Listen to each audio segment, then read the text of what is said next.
ನಮಸ್ಕಾರ. ಗುಜರಾತ್ ವಿರುದ್ಧ ಗೆಲ್ಲಬೇಕಾದ ಪಂದ್ಯ ಸೋತ ಬಳಿಕ ಅತ್ತರು ವಿರಾಟ್ ಕೊಹ್ಲಿ. ಬಳಿಕ ನೀಡಿದರು ದೊಡ್ಡ ಹೇಳಿಕೆ, ಸೋಲಿಗೆ ತಿಳಿಸಿದರು ಅಸಲಿ ಕಾರಣ. ಹಾಗಾದರೆ ಸುದ್ದಿಯ ಸಂಪೂರ್ಣ ಮಾಹಿತಿ ಏನು? ಅಷ್ಟಕ್ಕೂ ಗುಜರಾತ್ ವಿರುದ್ಧ ಆರ್ಸಿಬಿ ಸೋತ ಬಳಿಕ ವಿರಾಟ್ ಹೇಳಿದ್ದೇನು ಗೊತ್ತಾ? ಹೀಗೆ ಇದರೆಲ್ಲದರ ಬಗ್ಗೆ ಈ ವಿಡಿಯೋದಲ್ಲಿ ತಿಳಿಸ್ಕೊಡ್ತಾ ಹೋಗ್ತೀನಿ. ಆದ್ದರಿಂದ ವಿಡಿಯೋವನ್ನ ಕೊನೆವರೆಗೂ ನೋಡಿ.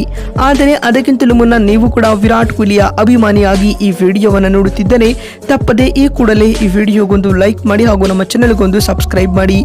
ಹೌದು, ಐಪಿಎಲ್ನ 14ನೇ ಪಂದ್ಯದಲ್ಲಿ ಗುಜರಾತ್ ವಿರುದ್ಧ ಆರ್ಸಿಬಿ ತಂಡ 8 ವಿಕೆಟ್ಗಳ ಹೀನಾಯ ಸೋಲು ಕಂಡಿದೆ ಸ್ನೇಹಿತರೆ. ಅದು ಕೂಡ ತನ್ನ ತವರು ಅಂಗಳದಲ್ಲಿ ಎಂಬುದು ಅಚ್ಚರಿಯ ಸಂಗತಿಯಾಗಿದೆ. ಕಳೆದ 2 ಪಂದ್ಯಗಳಲ್ಲಿ ಕಲ್ಕತ್ತಾ ಹಾಗೂ ಚೆನ್ನೈ ತಂಡಗಳನ್ನ ಅವರದೇ ಹೋಮ್ ಗ್ರೌಂಡ್ ನಲ್ಲಿ ಬೀಟ್ ಮಾಡಿದ್ದ ಆರ್ಸಿಬಿ ಇದೀಗ ತನ್ನ ಹೋಮ್ ಗ್ರೌಂಡ್ ನಲ್ಲಿ ಗುಜರಾತ್ ವಿರುದ್ಧ ಮುಖಭಂಗ ಎದುರಿಸಿದೆ.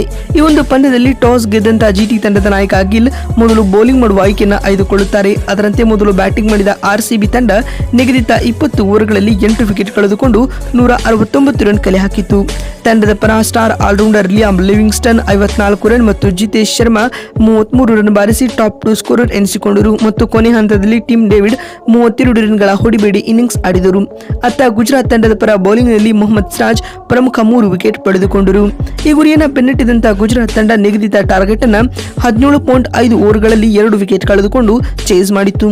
ತಂಡದ ಪರ 3ನೇ ಕ್ರಮಾಂಕದಲ್ಲಿ ಕಣಕ್ಕಿಳಿದ ಇಂಗ್ಲಿಷ್ ಮ್ಯಾನ್ ಜಾಸ್ ಬಟ್ಲರ್ 73 ರನ್ಗಳ ಆಚೆಯ ಇನ್ನಿಂಗ್ಸ್ ಆಡಿದರು ಮತ್ತು ಆರಂಭಿಕ ಆಟಗಾರ ಸಾಯಿ ಸುದರ್ಶನ್ 49 ರನ್ ಸಿಡಿಸಿ ಟಾಪ್ 2 ಸ್ಕೋರರ್ ಎನಿಸಿಕೊಂಡರು. ಇದರೊಂದಿಗೆ ಜಿಟಿ ತಂಡ ಈ ಪಂದ್ಯದಲ್ಲಿ 8 ವಿಕೆಟ್ಗಳ ಭರ್ಜರಿ ಗೆಲುವು ದಾಖಲಿಸಿತು.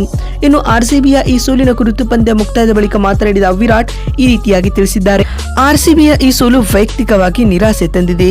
ಬ್ಯಾಟ್ಸ್ಮನ್ಗಳು ಇಂದಿನ ಪಂದ್ಯದಲ್ಲಿ ನಿರೀಕ್ಷಿತ ಆಟ ಆಡಲಿಲ್ಲ. ಪವರ್ ಪ್ಲೇ ನಲ್ಲಿ ನಾವು ರೆಗ್ಯುಲರ್ ಇಂಟರ್ವಲ್ ನಲ್ಲಿ ಸತತವಾಗಿ ವಿಕೆಟ್ ಕಳೆದುಕೊಳ್ಳುತ್ತಾ ಸಾಗಿದ್ದೇವೆ.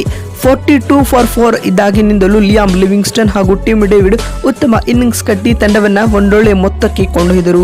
ಬೌಲರ್ಗಳು ಶಕ್ತಿ ಮೀರಿದ ಪ್ರದರ್ಶನ ನೀಡಿದರಾದರೂ ಕೂಡ ಗೆಲುವು ತಂದುಕೊಳ್ಳಲು ಸಾಧ್ಯವಾಗಲಿಲ್ಲ. ಜಾಸ್ ಬಟ್ಲರ್ ಹಾಗೂ ಸಾಯಿ ಸುದರ್ಶನ್ ಇಂದಿನ ಪಂದ್ಯದಲ್ಲಿ ಇಂಪ್ಯಾಕ್ಟ್ಫುಲ್ ಇನ್ನಿಂಗ್ಸ್ ಆಡಿದರು ಮತ್ತು ಅದು ಗುಜರಾತ್ ತಂಡಕ್ಕೆ ಗೆಲುವು ತಂದುಕೊಟ್ಟಿತು ಎಂದು ವಿರಾಟ್ ತಿಳಿಸಿದ್ದಾರೆ. ಮತ್ತು ಮಾತು ಮುಂದುವರೆಸಿದ ಅವರು, ಆದ್ಯಾಗೂ ನಾವು ಈಗಾಗಲೇ ಟೂರ್ನಿಯಲ್ಲಿ 2 ಗೆಲುವುಗಳನ್ನು ಕಂಡಿದ್ದೇವೆ.